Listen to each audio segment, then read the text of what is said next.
എന്നാൽ പലർക്കും അറിയാത്ത ഒരു പിന്നാമ്പുറ കഥയുണ്ട് ഇതിന് പിന്നിൽ.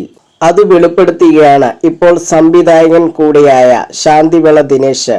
മഹാരാജാസിൽ പഠിക്കുന്ന കാലത്ത് മമ്മൂട്ടി എല്ലാവരോടും പറയുന്ന ഒരു പേര് മറ്റൊന്നായിരുന്നു എന്നാണ് ശാന്തിവിള ദിനേശ് പറയുന്നത്.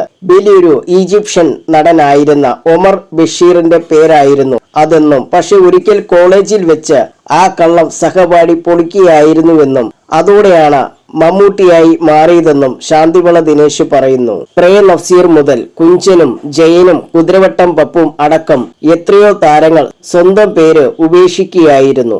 കൃഷ്ണൻ നായർ എന്നോ അമ്മ സ്നേഹപൂർവ്വം വിളിച്ചിരുന്ന ബേബി എന്ന് തന്നെ വിളിച്ചിരുന്നെങ്കിൽ ജയൻ എന്ന പേരിന്റെ ഗാംഭീര്യം നമുക്കൊരിക്കലും ലഭിക്കില്ലായിരുന്നു.